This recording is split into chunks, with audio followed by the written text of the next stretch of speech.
지난 주일 나눈 요한복음 8장 12절 말씀에서 예수님께서는 우리가 마음에 꼭 새겨야 할 귀한 말씀을 해 주셨습니다. 나는 세상의 빛이니 나를 따르는 자는 어둠에 다니지 아니하고 생명의 빛을 얻으리라. 아멘. 정말 우리가 늘 마음에 새겨야 할 말씀입니다. 한번 같이 따라해 보겠습니다. 나는 세상의 빛이니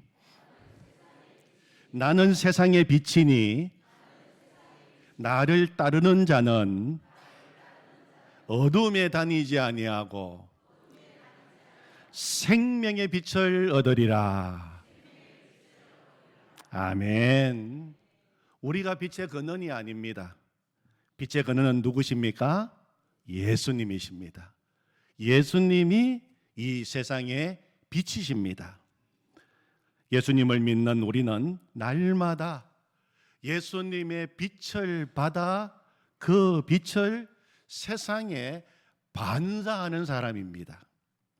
어렸을 적에 대야에 물을 담아 거기에 거울을 넣어서 햇빛을 반사하면 빛이 분사되면서 벽에 아름다운 무지개가 생기는 것을 보았습니다. 너무 신기하고 예뻐서 자주 쭈그리고 앉아서 빛을 반사해 보았던 적이 있습니다. 우리가 빛의 근원이 아닙니다. 아름다운 빛이신 예수님을 내 마음에 주로 모시면 그 아름다운 빛을 주변에 반사할 수 있게 되는 것입니다. 교회도 예수님의 빛을 받아 그 빛을 세상에 비추어 주는 곳입니다. 어제 제24회 사랑의 장학 바자회가 있었습니다. 2001년부터 시작하여 코로나 때 한 해 하지 못하고 해마다 했습니다. 다음 세대들을 하나님의 사람으로, 하나님의 용사로 키우는 일을 24년 동안 하게 되어서 정말 감사합니다. 몇 주 전부터 남성교회, 여전도회, 교회학교 부서가 함께 모여 의논하고 기쁘게 준비하는 모습이 감사했습니다. 어제는 정말 너무 맛있고 즐겁고 행복하고 기쁜 사랑의 장학 바자회였습니다. 무엇보다도 어떻게 소문을 듣고 오셨는지 지역 주민들도 많이 찾아오셨습니다. 잘 오셨다고 인사를 드리면서 이렇게 하니까 오신 주민께서 저를 알아보시고 어째 목사님은 늙지도 않고 옛날이나 지금이나 똑같으십니다. 그렇게 말씀하셔서 정말 그런 줄 알고 괜히 기분이 좋았습니다. 아, 그렇습니까? 아, 감사합니다. 이렇게 해마다 찾아와 주셔서 감사합니다. 그렇게 인사를 드렸습니다.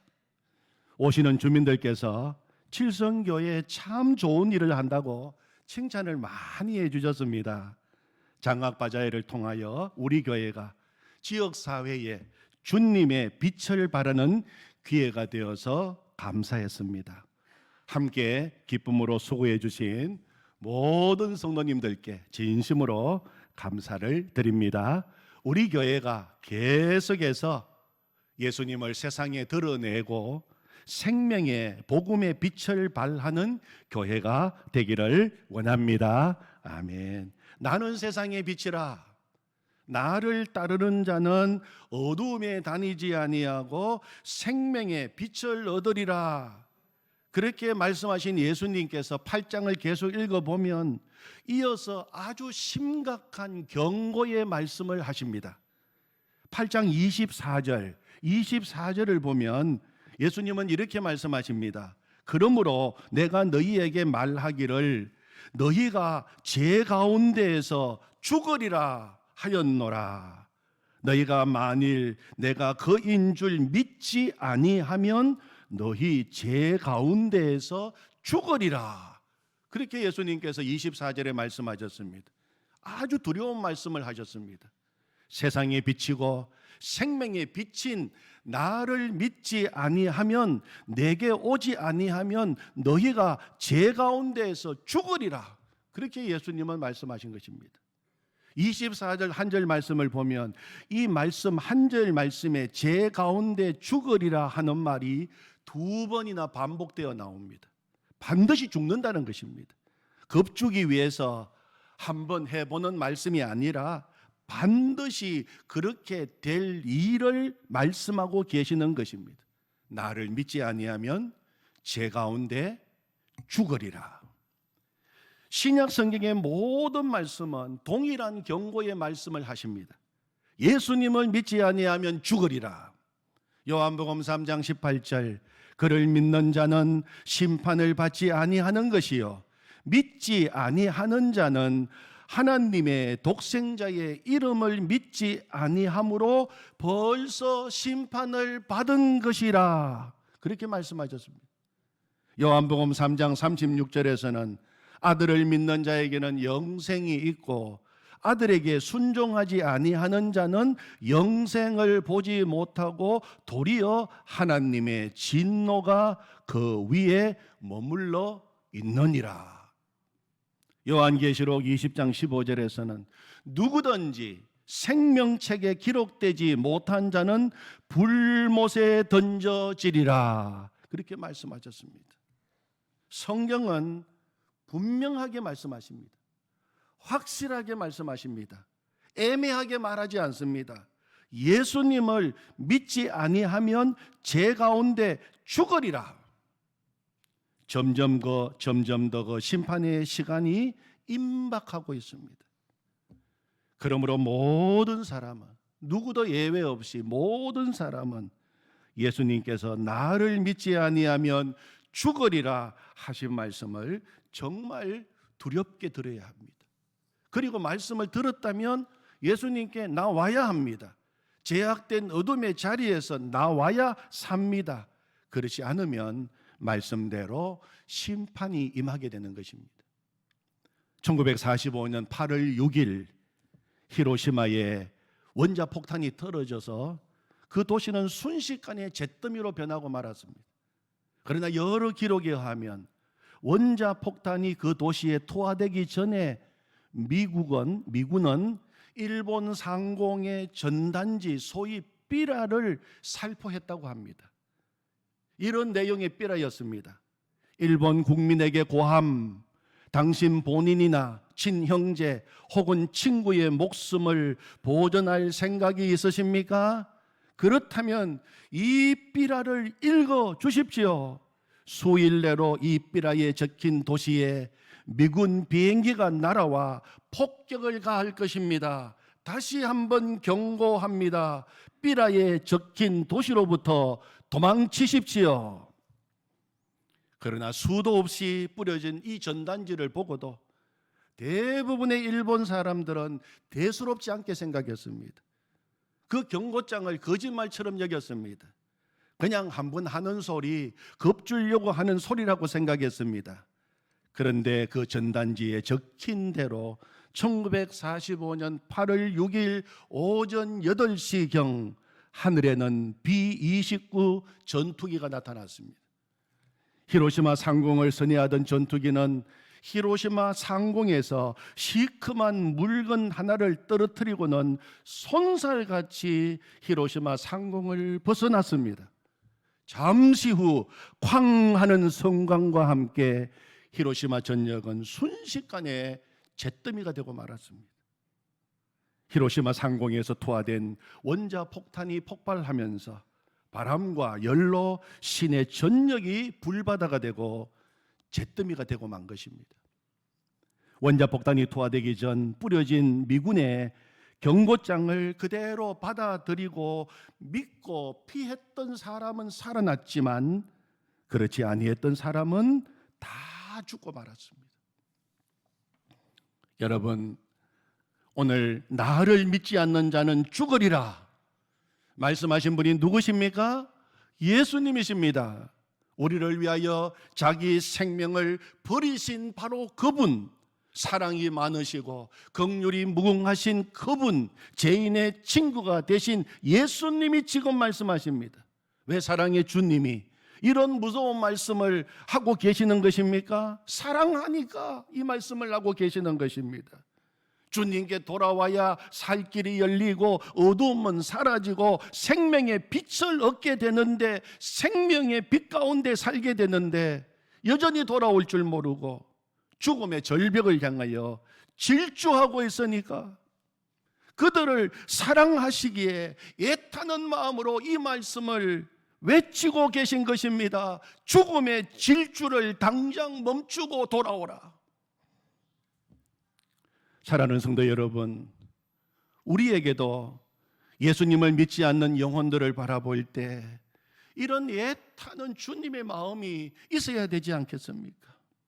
그리고 그들에게 외쳐야 하지 않겠습니까? 예수님 안 믿으면 당신 죽습니다. 당신이 예수님 믿으면 좋겠습니다. 그런 정도가 아닙니다. 예수님 안 믿으면 당신 죽습니다. 분명하게, 확실하게 말할 수 있어야 하겠습니다. 그러면 하나님께서 준비한 영혼은 믿는 역사가 있게 됩니다. 지난 주일 나눈 마지막 8장 30절을 보십시오. 30절을 보시면 이 말씀을 하심에 많은 사람이 믿더라. 많은 사람이 믿더라. 그렇게 기록하고 있습니다. 하나님의 말씀이 가감없이 말씀 그대로 선포될 때 반드시 두 가지의 반응이 있게 됩니다. 하나는 말씀을 받아들이지 않고 저항하고 반대하고 도리어 공격하는 사람이 있어요. 반드시 있습니다. 그러나 또 다른 반응이 있는데 말씀을 받아들이는 사람이 반드시 있다는 것입니다. 사도행전 13장 48절에 보면 이방인들이 듣고 기뻐하여 하나님의 말씀을 찬송하며 영생을 주시기로 작정된 자는 다 믿더라.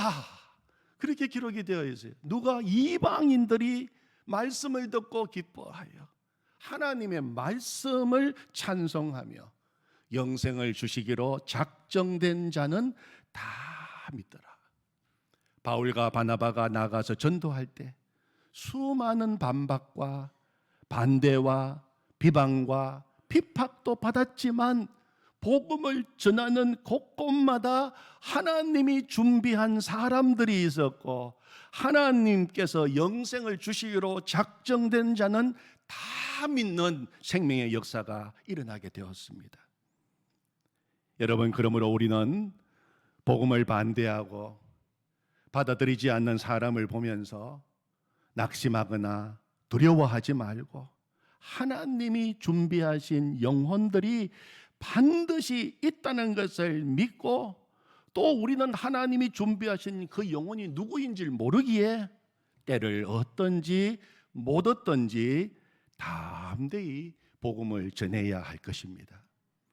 시편 126편 5절 6절에 보면 눈물을 흘리며 씨를 뿌리러 나가는 자는 기쁨으로 거두리로다. 울며 씨를 뿌리러 나가는 자는 반드시 기쁨으로 그 곡식단을 가지고 돌아오리로다. 그렇게 말씀하셨어요. 왜 눈물을 흘리면서 울면서 씨를 뿌려야 합니까? 물론 씨를 뿌리는 일이 힘들고 고생스러워서 눈물이 나고 우는 것도 있겠지만 돌아오지 않는 영혼들을 바라보니까 안타깝고 애가 타고 불쌍해서 우는 것입니다. 그리고 더 나아가 이렇게 포로에서 돌아와서 씨 뿌리는 기회를 주신 하나님의 은혜가 감사해서 눈물이 나는 것입니다. 뿌리는 자에게는 하나님께서 반드시 기쁨으로 곡식단을 거두게 해 주신다고 약속하셨으니 지금은 보이는 것은 빈 들판이지만 곡식 가득한 추수날을 바라보며 소망 가운데 눈물을 흘리며 씨를 뿌리던 것입니다. 울며 씨를 뿌리러 나가는 자는 반드시 기쁨으로 그 곡식단을 가지고 돌아오리로다. 아멘입니다. 우리도 이 말씀을 붙들고 나가기를 원합니다. 아멘. 그리고 오늘 읽은 본문 8장 31절 말씀은 이렇게 시작됩니다. 그러므로 예수께서 자기를 믿은 유대인들에게 이르시되, 그러므로 예수께서 자기를 믿은 유대인들에게 이르시되, 누구에게? 자기를 믿은 유대인들에게 말씀하십니다. 31절 하반절 32절입니다. 너희가 내 말에 거하면 참으로 내 제자가 되고 진리를 알지니 진리가 너희를 자유롭게 하리라. 너희가 내 말에 거하면 참으로 내 제자가 되고 진리를 알지니 진리가 너희를 자유롭게 하리라. 예수님의 말씀을 듣고 예수님의 말씀을 믿은 유대인들에게 예수님은 두 가지를 말씀하십니다. 이 두 가지는 예수님을 믿고 있는 우리에게도 주시는 말씀입니다. 첫 번째는 뭡니까? 내 말에 거하라. 내 말에 거하라. 그렇게 말씀하십니다. 너희가 내 말에 거하면 참으로 내 제자가 되고, 말씀에 거한다는 것은 주님의 말씀을 절대적인 가치로 여기는 것을 말합니다. 주님의 말씀을 즐거워하고 주님의 말씀을 가까이 하는 것을 의미합니다. 말씀에 거한다는 것은 이제 이 말씀을 내 삶의 모든 실생활에 적용하는 것을 말합니다. 어떤 문제를 만나더라도 말씀으로 승리하는 것입니다. 그것이 말씀 안에 거하는 것입니다. 우리가 정말 예수님을 믿는다면, 내가 정말 예수님 믿고 구원받았다는 확신이 있다면 이제 그때부터 해야 할 일이 있어요. 주님의 말씀을 사랑하고 주님의 말씀을 배우고 주님의 말씀에 순종하고 말씀 안에서 날마다 주님과 친밀한 관계를 누리고 말씀으로 승리하는 삶을 살아야 주님이 인정하시는 참 제자가 된다는 것입니다. 이 말씀을 하신 예수님, 정말 예수님은 늘 말씀 안에 계셨어요. 그리고 말씀 안에 거하는 것이 무엇인지를 실제적으로 우리에게 본을 보여주셨습니다. 그것이 마태복음 4장에 나옵니다. 마태복음 4장에는 예수님께서 말씀으로 사탄에 맞서는 장면이 나옵니다. 40일을 밤낮으로 금식하신 후에 줄이신지라. 40일을 금식하시고 예수님은 줄이셨습니다. 예수님은 죄는 없으셨지만 완전한 인간의 몸으로 우리 가운데 오셨기 때문입니다. 시험하는 자가 예수께 나와서 이르되 네가 만일 하나님의 아들이여든 명하여 이 돌들로 떡덩이가 되게 하라. 사탄은 예수님께 이렇게 말하고 있는 것입니다. 이봐, 넌 하나님의 아들이잖아. 그러면 이보다 더 대접을 받고 살아야지. 그런데 지금 아무것도 없는 이 광야에서 왜 이러고 있어? 굶주려 죽어가고 있잖아. 비아냥 그린 것입니다. 사탄은 예수님이 하나님의 계획을 거스르고 줄임배를 채우라고 지금 유혹하고 있는 것입니다. 하나님에게 기대지 말고 네 마음대로 해. 하나님은 지금 너의 필요도 채워주지 않잖아. 사탄은 예수님에게 하나님이 지금도 돌보시고 계시고 하나님이 지금도 공급하고 계시고 하나님이 지금도 먹이고 계심을 부인하도록 유혹하고 있는 것입니다. 이에 예수님은 신명기 8장 3절 말씀으로 대응하셨습니다. 기록되었으되 사람이 떡으로만 살 것이 아니요 하나님의 입으로부터 나오는 모든 말씀으로 살 것이라 하였느니라. 예수님께서는 하나님께서 분명히 하나님의 말씀, 하나님 입에서 나온 말씀에 나를 보살피시고 나를 책임지신다고 약속하셨으니 나는 그 약속을 믿고 따를 것이다. 나는 내 능력을 하나님과의 약속을 저버리는데 쓰지 않겠다. 그렇게 말씀하신 것입니다. 예수님은 말씀으로 사탄의 유혹을 물리치셨습니다. 이어서 마귀가 예수님을 거룩한 성으로 데려다가 성전 꼭대기에 세우고 네가 만일 하나님의 아들이여든 뛰어내리라고 하면서 사탄은 성경을 인용합니다. 기록되었으되 그가 너를 위하여 그의 사자들을 명하시리니 그들이 손으로 너를 받들어 발이 돌에 부딪히지 않게 하리로다 하였느니라.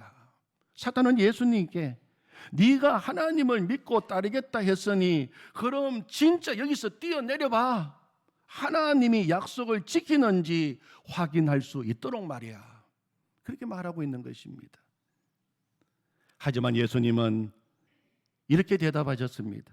기록되었으되 주 너의 하나님을 시험하지 말라 하였느니라.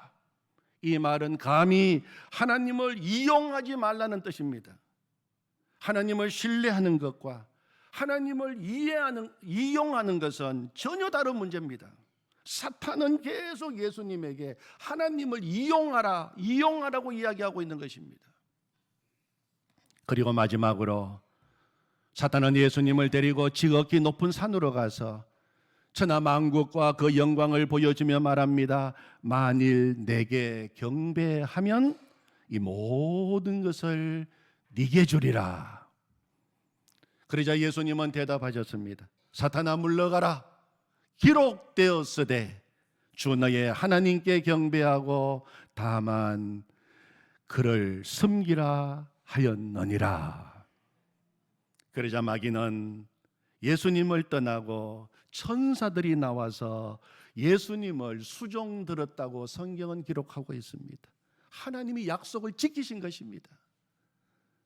마태복음 4장 사건의 핵심은 3번에 걸쳐서 사탄의 유혹을 받으셨지만 예수님은 말씀 안에 거하시면서 매번 말씀으로 유혹을 물리치셨다는 것입니다. 우리 예수님은 하나님의 말씀으로 사탄에게 승리를 거두셨습니다. 말씀이 승리의 원천입니다.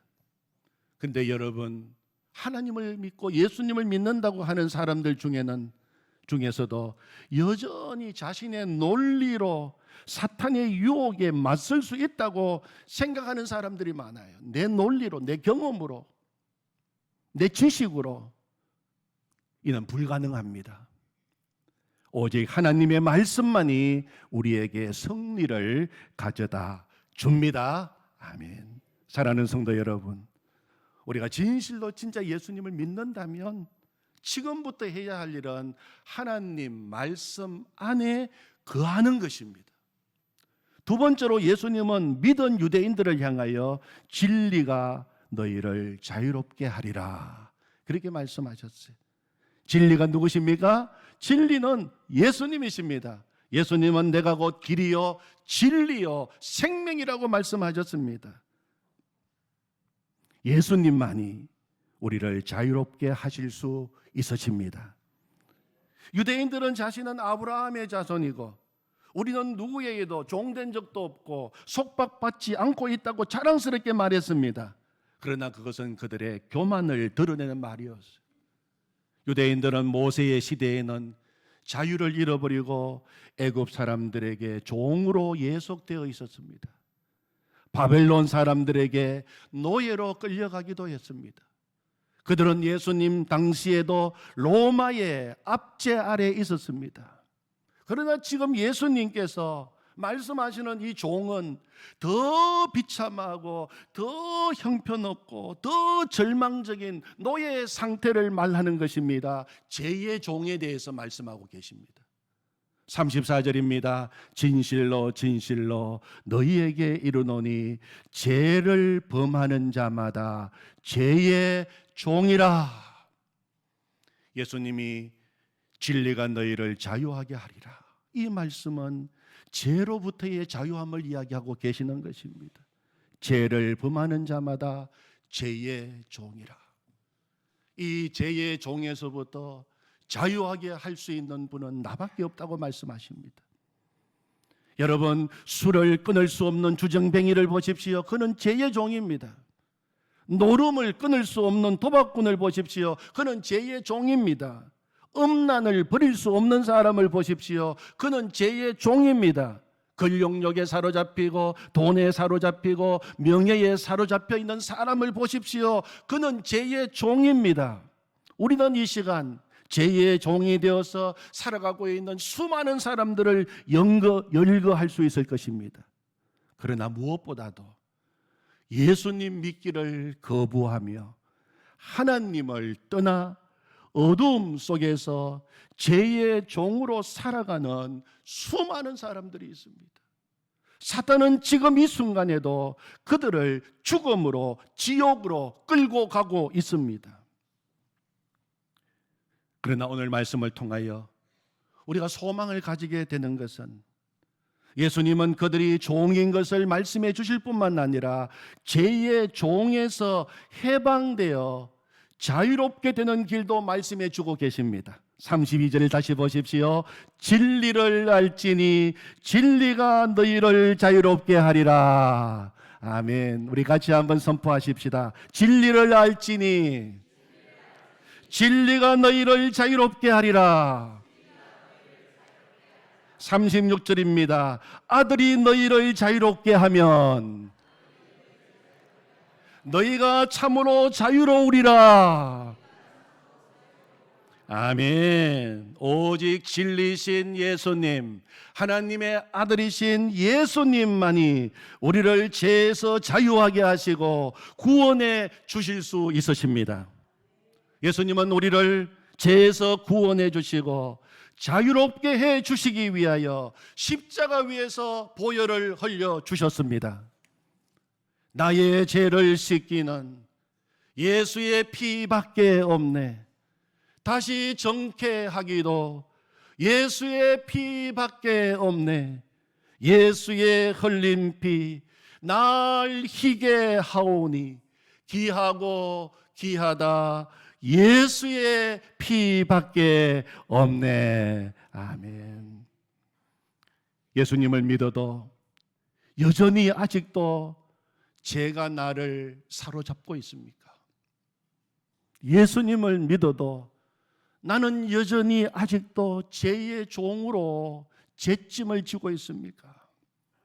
그러시다면 이 시간 예수님께 그 죄를 내놓으십시오.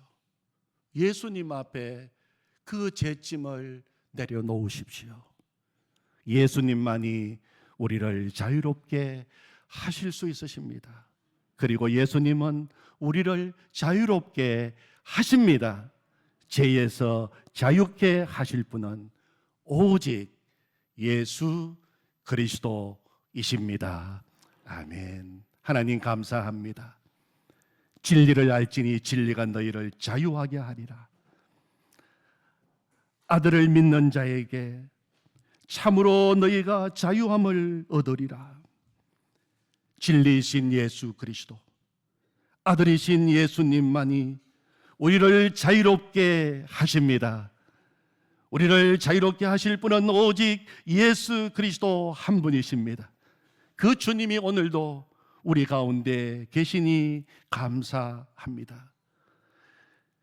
내 말에 거하면 너희가 참으로 내 제자가 되리라고 말씀하셨습니다.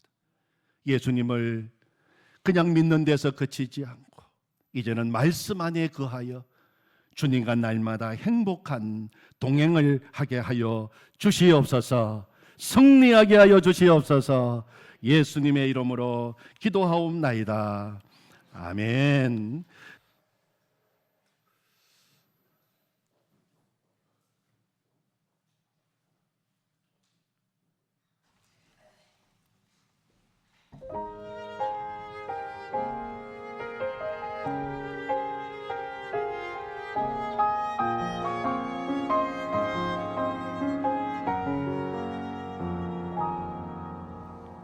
하늘에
주